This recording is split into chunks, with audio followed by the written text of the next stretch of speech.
Bonjour à tous, bienvenue si vous nous rejoignez ce matin, en ce vendredi 25 septembre. Hier s'est tenue cette troisième édition de Invest in Mayotte. On a tout de suite le président de la commission des finances, du développement économique et touristique de Mayotte. Cette délégation à Paris en ce moment, on le réveille ce matin. Il est avec nous, monsieur le président. Bonjour et bienvenue. Bonjour aux Mahorais, bonjour aux Mahorais. Merci de nous recevoir chez vous ce matin. Alors, monsieur le président, troisième édition, Invest in Mayotte. Bien évidemment, on va faire le bilan dans quelques instants avec vous. Ma première question est de savoir d'abord, est-ce que dans chaque édition, est-ce que c'est les mêmes investisseurs que nous invitons ou on essaie d'élargir et d'inviter d'autres personnes qui n'ont pas pu assister à la première et la deuxième? Oui, chaque année, nous essayons de diversifier le public, les investisseurs potentiels, selon des thèmes. Cette année, nous sommes beaucoup plus sur le thème sur la nature, l'innovation, et puis on ne peut pas ne pas en ce moment parler du projet gazier, mais il est arrivé en deuxième position. L'année dernière, nous étions plutôt tournés sur l'hôtellerie, la restauration. Et voilà, cette année, c'est beaucoup plus sur la nature.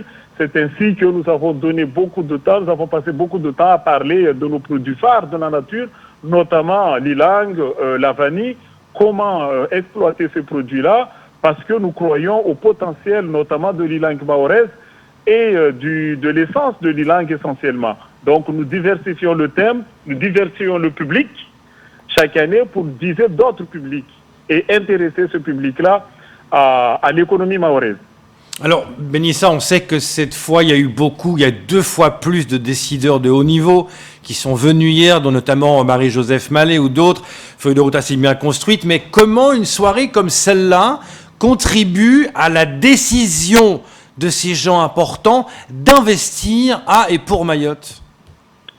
Vous savez, on intéresse les gens en essayant. Nous sommes ici pour vendre Mayotte. On explique. On présente les opportunités d'affaires à Mayotte parce que souvent ce sont des gens qui ne connaissent pas Mayotte ou qui connaissent Mayotte autrement. Donc on essaie de présenter les opportunités, les possibilités qu'il y a à investir à Mayotte, les domaines à investir, et c'est petit à petit, et surtout nous les invitons aussi à venir à Mayotte. Vous savez, et j'en profite pour en parler, nous préparons aussi la 3e édition du Forum économique. Et là aussi, les gens pourront continuer à venir constater sur place toutes les ouvertures que nous leur proposons aujourd'hui, hier soir. Voilà. Donc, on est les promoteurs du territoire en matière économique sur les idées d'investissement, sur les domaines, notamment, comme je vous dis tout à l'heure, sur la nature, l'ilang et autres. Et est-ce que là, on sait, par exemple, hier soir, je suis quelqu'un d'important, un investisseur, je viens, je connais pas trop Mayotte. Est-ce qu'il y a eu des gens comme ça qui ont dit, écoutez, vraiment, vous m'avez convaincu, ça m'intéresse, on va travailler ensemble. Est-ce que ce genre de discours-là, vous l'avez entendu hier soir? Oui, les gens sont intéressés, les gens sont venus. Vous savez, dans les autres éditions, je prends que cet exemple-là, nous avions touché les responsables du groupe Ocor, qui n'ont pas hésité par la suite faire une mission à Mayotte pour venir faire des constats, faire un tour et faire un état de lieu de la situation sur place. Et c'est ce que nous recherchons en premier lieu, c'est intéresser les gens à Mayotte et que surtout les gens puissent venir constater d'eux-mêmes sur place. Donc la soirée s'est déroulée en 2 temps. Dans un premier temps, nous présentons l'ensemble des possibilités. Et puis, dans un deuxième temps, c'est des contacts où on discute avec un à un aux investisseurs qui étaient là, qui posaient des questions, qui répondaient, pour que justement l'objectif qu'ils viennent sur place, chez nous, voir. Donc oui, il y a des gens qui sont intéressés. On a eu des investisseurs, notamment dans le domaine, qui se sont intéressés de très près de la présentation que nous avons faite sur l'huile essentielle d'ilang et qui cherchent effectivement à rentrer en contact avec les producteurs locaux et on espère les accueillir très prochainement dans le cadre du forum économique et les mettre en relation et surtout qu'ils aient une immersion sur le terrain pour voir les producteurs mahorais. Alors, Monsieur le Président, on le sait, si on revient un peu sur ce projet gazier, aujourd'hui on a ce port. D'ailleurs, Jacques-Marcel Henry s'est prêté à l'exercice de bien présenter le port de Longoni. On sait que récemment également, nous avons reçu d'ailleurs chez nous un président de Djibouti qui était venu signer une convention avec le conseil départemental. Est-ce que là aussi, entre le port et la zone, la région notamment Djibouti, est-ce que là aussi ça a été mise en avant? On a fait tout un travail. Vous savez, Jacques Marcel était venu aussi ici hier. Il a présenté, il a fait un dossier, un très beau dossier sur le port, mais les services du département aussi. Le bureau d'études que nous avons choisi sur le projet gazier était là, qui a présenté aussi les perspectives, les possibilités devant tous ces investisseurs-là. Et les gens ont été attentifs. Nous sommes convaincus qu'il y a des touches à ce niveau-là. Maintenant, il faut concrétiser parce que si Mayotte aspire à être la base arrière du projet gazier, il y a beaucoup d'investissements à faire et l'objectif, c'est que le public et le privé s'associent pour faire ces investissements-là et pour les retombées économiques qui sont attendues d'une manière très pressante sur le territoire. Ça ne doit pas être évident quand même pour vous, Président, de convaincre des personnes d'investir à Mayotte dans la situation actuelle qui est reportée quelque part dans les médias en métropole, des voitures qui brûlent, de l'insécurité. Comment on peut rassurer ces gens alors qu'ils lisent des fois des choses qui devraient peut-être les freiner? Oui, c'est pour ça que nous avons fait aussi venir les services de l'État. Les ministères étaient là pour aussi sécuriser tout ça, pour rassurer les investisseurs qui étaient là, que l'État est à côté d'eux. Mais nous étions là pour, comme je dis, vendre le côté positif de Mayotte. On ne peut pas non plus, certes, il ne faut pas faire abstraction de la situation sécuritaire à Mayotte, mais Mayotte, ce n'est pas que ça, ce n'est pas du tout ça. On a du potentiel à mettre en avant. Nous avons cherché à mettre en avant les atouts mahorais parce que l'investisseur, ce qui l'intéresse, c'est ça, c'est qu'il veut mettre son argent, comment rentabiliser son argent, et nous étions là pour le démontrer que la rentabilité existe et qu'il y a des affaires. C'est surtout ça, démontrer qu'il y a des affaires à Mayotte malgré la situation que l'on connaît, qui n'est pas du tout la réalité, je dis pas la réalité, mais les Mahorais ne sont pas comme ça en eux-mêmes. Mais bon, il peut y avoir comme partout des tensions par moment, et que ça pète, mais en affaires, il y a des affaires à faire à Mayotte. Alors, Monsieur le Président, on le sait que vous avez, et ça vous tient à cœur, hein, aujourd'hui, cette marque de Mayotte, le Oui Mayotte. Est-ce que finalement, 3 ans après, est-ce que ça y est, ce Oui Mayotte voyage? Est-ce que finalement, il est passé même au-delà des frontières européennes, le Oui Mayotte? Il y a encore du travail à faire à ce niveau-là. Nous travaillons là-dessus. La délégation de Mayotte à Paris a pris aussi le dossier à bras-le-corps. Il le porte, la marque Mayotte, il commence à s'exporter dans le réseau des Mahorais, mais il y a encore de la marge, il y a du travail à faire au niveau effectivement international. Nous travaillons, vous savez, la marque a été créée l'année, je crois que c'était en fin d'année 2018. Nous vivons une année 2019 très compliquée avec la crise sanitaire, mais nous continuons effectivement à vendre et à faire exporter. Je crois que la communauté mahoraise au niveau national et international commence à s'approprier la marque Oui Mayotte et l'objectif c'est de continuer à le vendre un peu partout. On n'a pas encore atteint l'objectif final, mais nous sommes en bonne voie. Alors, on a, Monsieur le Président, puisque nous sommes sur Coésie, un auditeur qui nous dit investir à Mayotte depuis 2017. On attend une réponse pour un terrain pour la création d'un site touristique créateur de 15 emplois et il n'y a toujours pas de retour. Est-ce que là aussi, par rapport, quand on regarde par exemple le projet Innovation 2020, est-ce que c'est là aussi que dans ce forum économique également que des investisseurs comme ce monsieur qui nous envoie ce message doivent venir se manifester? C'est ça. La DIM joue les facilitateurs. On a aussi bien la DIM, mais on avait le comité de tourisme, on avait les chambres consulaires, le patronat.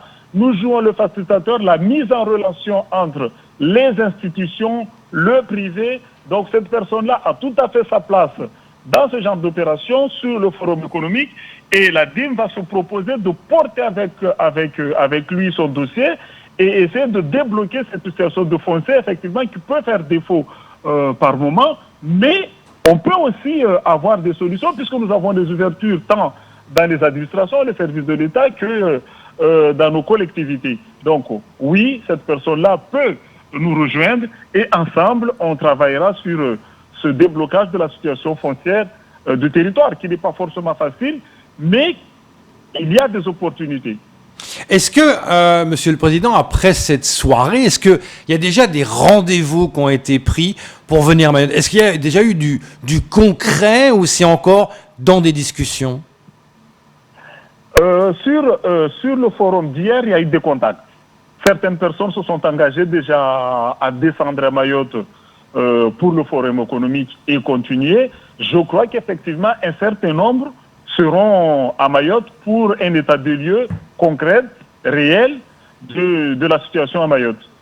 Donc c'est-à-dire que grâce à votre action de ce troisième soirée, des gens, si j'ai bien compris, viendront à ce forum également pour se forger une idée ou compléter la bonne idée qu'ils avaient de Mayotte pour investir.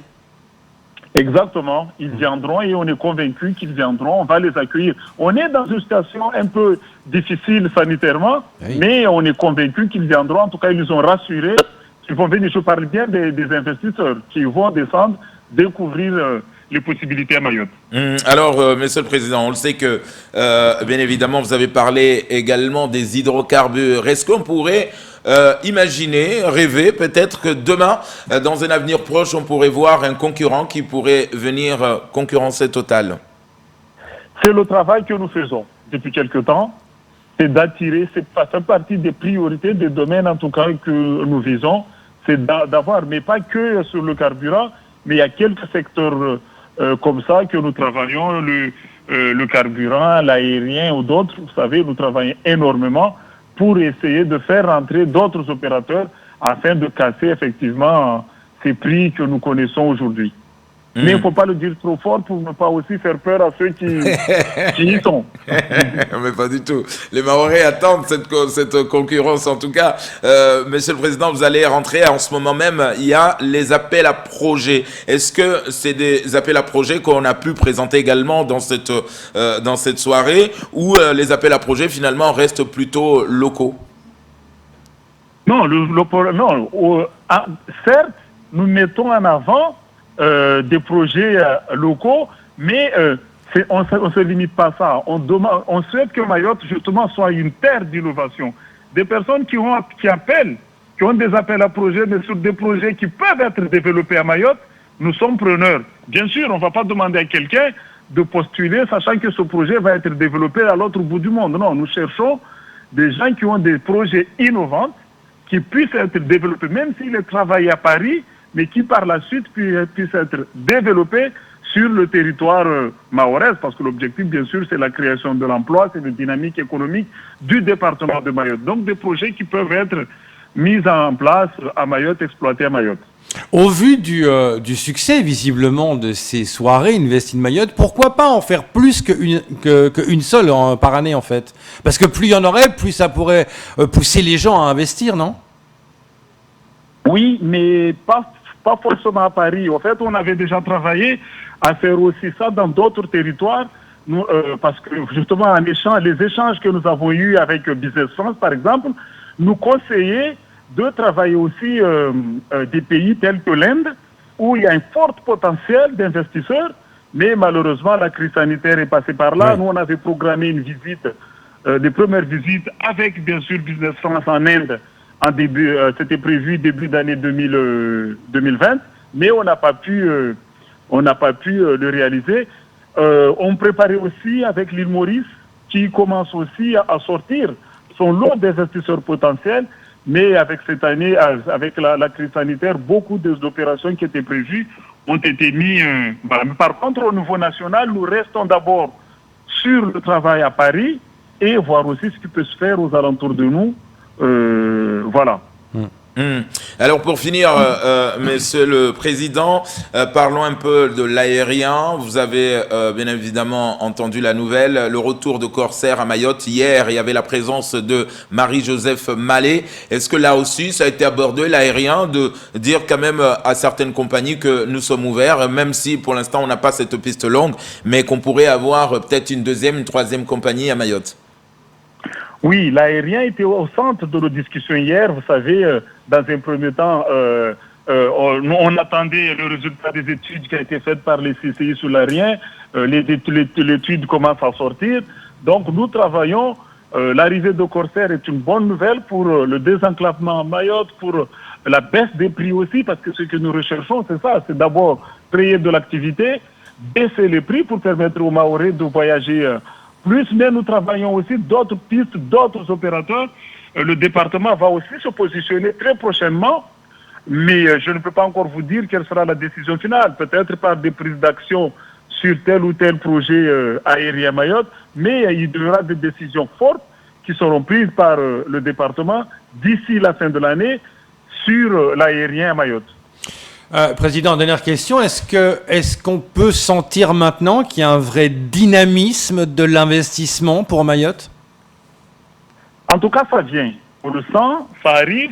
Les investisseurs commencent réellement à s'intéresser à Mayotte. On a vu, avec notamment, si je peux citer de nom, le groupe Rugour Aviation, c'était des démarches qu'on a fait, qui commencent à travailler sur la destination Mayotte, qui essayent de proposer des projets, d'autres qui sont venus justement parce qu'on les a démarchés, parce que nous sommes allés les chercher, qui commencent à venir. Pour l'instant, ça vient à compte-gouttes, mais nous sommes convaincus que les choses vont s'accélérer. Merci beaucoup d'être intervenu ce matin et bon courage. Je sais que vous êtes dans la file pour faire le test Covid pour pouvoir rentrer à Mayotte. Bon Depuis courage. 1 heure déjà. Pardon? Depuis plus d'une heure. Depuis plus d'une heure. Et il y a beaucoup de monde et beaucoup d'attentes alors je crois. Ce n'est même pas encore ouvert, mais on est déjà une bonne vingtaine de personnes à attendre. Ouais. L'ouverture est prévue à 8 heures et on est là depuis une heure pour essayer de passer dans les plus... dans les premiers. Bon courage et bon retour à Mayotte, Monsieur le Président. Merci beaucoup d'être intervenu sur le Kwezi. Merci. Bonne journée. Merci, bonne journée à vous. C'est tout pour ce second temps de parole.